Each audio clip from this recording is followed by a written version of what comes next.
Welcome to our 3-year Bible reading plan. In the hustle and bustle of life, it's easy to lose sight of what truly matters. But here, in the sacred pages of Scripture, we find wisdom, solace, and guidance for our journey.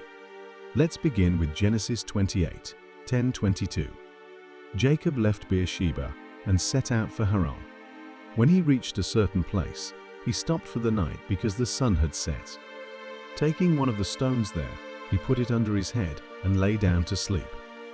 He had a dream in which he saw a stairway resting on the earth, with its top reaching to heaven, and the angels of God were ascending and descending on it. There above it stood the Lord, and he said, "I am the Lord, the God of your father, Abraham, and the God of Isaac. I will give you and your descendants the land on which you are lying. Your descendants will be like the dust of the earth, and you will spread out to the west and to the east, to the north and to the south. All peoples on earth will be blessed through you and your offspring. I am with you and will watch over you wherever you go, and I will bring you back to this land. I will not leave you until I have done what I have promised you." When Jacob awoke from his sleep, he thought, "Surely the Lord is in this place, and I was not aware of it." He was afraid and said, "How awesome is this place! This is none other than the house of God. This is the gate of heaven." Early the next morning, Jacob took the stone he had placed under his head and set it up as a pillar and poured oil on top of it. He called that place Bethel, though the city used to be called Luz. Then Jacob made a vow, saying, "If God will be with me and will watch over me on this journey I am taking, and will give me food to eat and clothes to wear, so that I return safely to my father's household, then the Lord will be my God, and this stone that I have set up as a pillar will be God's house. And of all that you give me, I will give you a tenth." Psalm 37. Be still before the Lord, and wait patiently for him. Do not fret when people succeed in their ways, when they carry out their wicked schemes.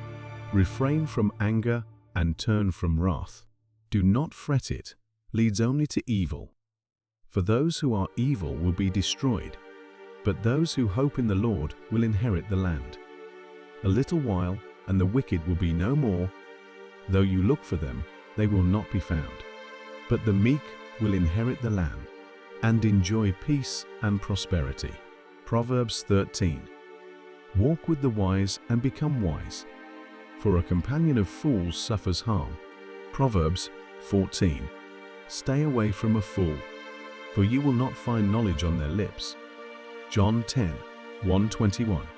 Very truly, I tell you, Pharisees, anyone who does not enter the sheep pen by the gate, but climbs in by some other way, is a thief and a robber. The one who enters by the gate is the shepherd of the sheep. The gatekeeper opens the gate for him, and the sheep listen to his voice. He calls his own sheep by name and leads them out. When he has brought out all his own, he goes on ahead of them, and his sheep follow him because they know his voice. But they will never follow a stranger. In fact, they will run away from him because they do not recognize a stranger's voice. Jesus used this figure of speech, but the Pharisees did not understand what he was telling them. Therefore, Jesus said again, "Very truly I tell you, I am the gate for the sheep. All who have come before me are thieves and robbers, but the sheep have not listened to them. I am the gate. Whoever enters through me will be saved. They will come in and go out and find pasture. The thief comes only to steal and kill and destroy. I have come that they may have life and have it to the full. I am the good shepherd. The good shepherd lays down his life for the sheep. The hired hand is not the shepherd and does not own the sheep. So when he sees the wolf coming, he abandons the sheep and runs away. Then the wolf attacks the flock and scatters it. The man runs away because he is a hired hand and cares nothing for the sheep. I am the good shepherd. I know my sheep, and my sheep know me just as the Father knows me. And I know the Father, and I lay down my life for the sheep. I have other sheep that are not of this sheep pen. I must bring them also. They too will listen to my voice, and there shall be one flock and one shepherd. The reason my Father loves me is that I lay down my life only to take it up again. No one takes it from me, but I lay it down of my own accord. I have authority to lay it down and authority to take it up again. This command I received from my Father." The Jews who heard these words were again divided. Many of them said, "He is demon-possessed and raving mad. Why listen to him?" But others said, "These are not the sayings of a man possessed by a demon.